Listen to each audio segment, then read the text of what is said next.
Olá, advogados, advogadas, sejam muito bem-vindos ao campo de treinamento Gladiadores do Júri. Hoje nós vamos abordar aqui sobre a origem do Tribunal do Júri. Afinal, onde se originou o Tribunal do Júri? O Tribunal do Júri ele tem suas raízes na Grécia Antiga e em Roma, mas ele foi formalizado como uma instituição no contexto de direito moderno na Inglaterra no século XII.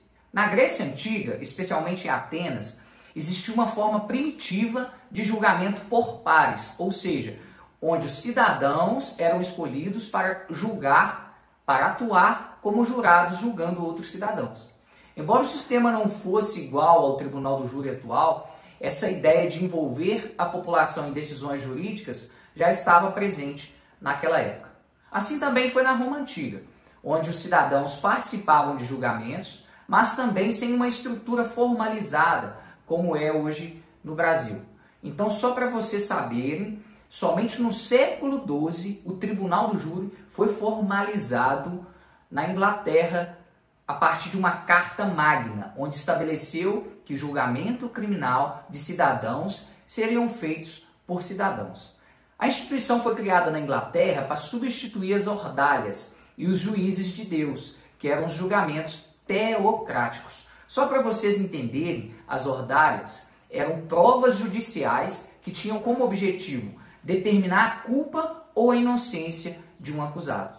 E eram baseadas na crença de justiça divina, em que intervinha para revelar a verdade, e as ordalhas eram assim então rituais que envolviam elementos de natureza, cujo resultado era interpretado como um juízo divino.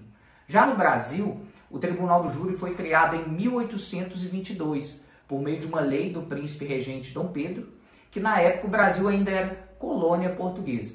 A competência inicial do Tribunal do Júri era de julgar crimes contra a imprensa. Depois, com a Constituição de 1824, estendeu-se a competência para julgar causas cíveis e criminais. Com o Código Penal do Império de 1832, o Tribunal do Júri passou a julgar quase todas as infrações penais e assim foi-se tendo modificações até a Constituição de 1988, onde a instituição do júri popular tornou-se uma garantia individual, prevista no artigo 5º, inciso 38 da nossa Carta Magna.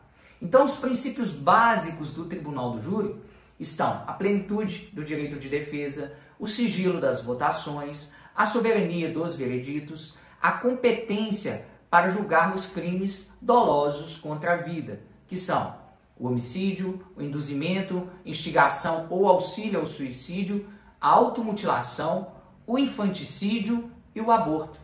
Agora que você descobriu, advogado, advogada, onde surgiu o Tribunal do Júri, no próximo vídeo eu vou falar com vocês de forma muito específica e detalhada sobre os jurados, aqueles que representam o conselho de sentença, aqueles que são responsáveis por aplicar o veredito numa decisão de julgamento do Tribunal do Júri. E aqui eu já adianto para vocês, colegas advogados, aqui nós não iremos abordar a sistemática processual, o rito processual do Tribunal do Júri no que diz respeito à escolha dos jurados e todo o roteiro do Tribunal do Júri. Isso vocês encontram no Código de Processo Penal, entre o artigo 406 a 497. Isso aqui por mim não será abordado. A minha missão aqui é fazer com que você, advogado e advogada, seja um verdadeiro gladiador do júri para além das questões processuais e legais. Eu quero que você entenda como funciona a cabeça dos jurados, como os jurados interpretam o réu, como os jurados interpretam a atuação do advogado, quais as estratégias que nós devemos utilizar para a escolha dos jurados, qual o tipo de comunicação utilizar. Tudo isso de forma muito detalhada, de forma muito precisa, eu irei abordar com vocês no próximo vídeo. Tá certo? Até o próximo vídeo, então.